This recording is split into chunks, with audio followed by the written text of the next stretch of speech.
This presentation will focus on referee positioning utilizing a two-official system during play. Positioning is critical for referees in order to obtain the best possible sight lines to make the correct calls during a game. When using two referees, nonverbal communication is essential. Referees will need to cover for each other during the game on the lines to ensure that both icing and offside calls are made, as well as penalties and goals. First, we'll focus on positioning in the neutral zone during play. In this clip, we see a center ice face-off. One referee conducts the face-off while the other stands by the scorekeeper's area. As play develops, the far official nearest the scorekeeper follows play and looks to see which way his partner is going. While play is in the neutral zone, both referees take a position on the blue line just outside of the neutral zone. The key here is to get out of the neutral zone when the puck and play are in it. Here we see a neutral zone face-off at one of the dots. Notice that the official closest to us stands just outside the neutral zone in order to get the best angle using the determining edge of the blue line for offsides. Because play stalled slightly at the blue line, the referee held his line and his partner covered for him to follow play. This is an example of good nonverbal communication.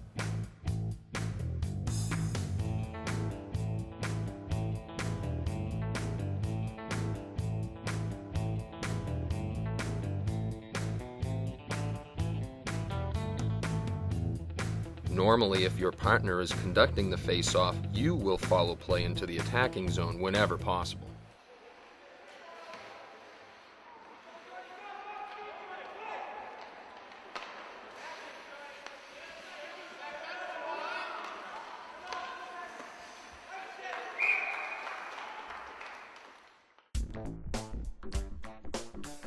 Here the referee follows play from a defending zone into an attacking zone.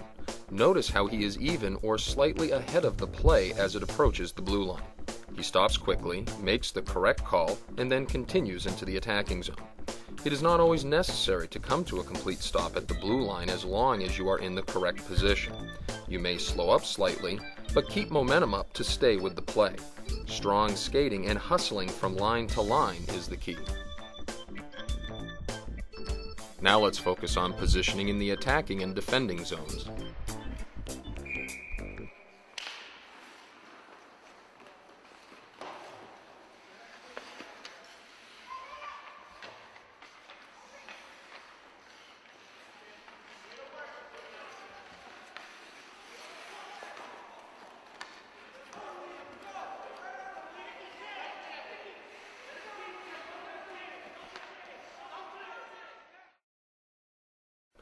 Here we see a face-off next to the goal cage.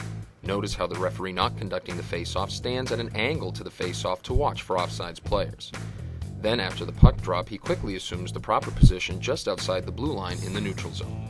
While play is in the attacking zone, notice how the referee who conducted the face-off stands on the goal line. From here, he can keep all of the players in front of him. As play moves towards him, he backs up towards the boards and moves in as play moves to the far side away from him. This is known as working the goal line.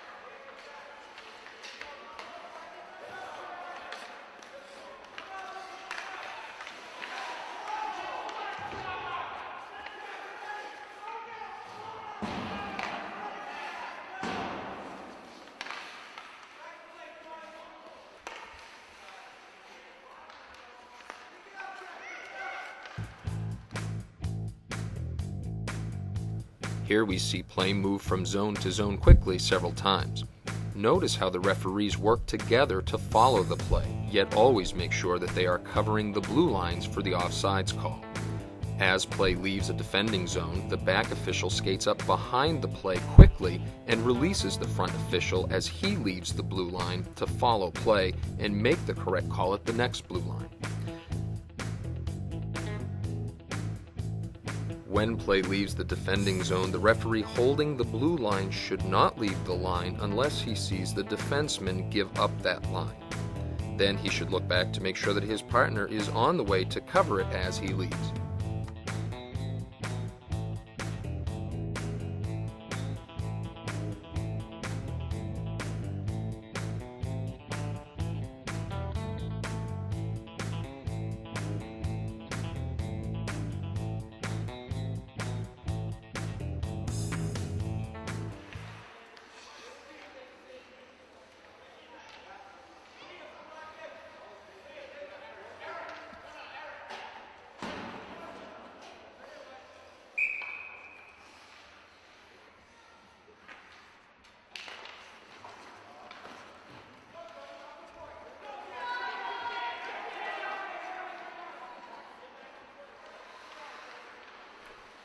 Here we see the referee effectively working the goal line.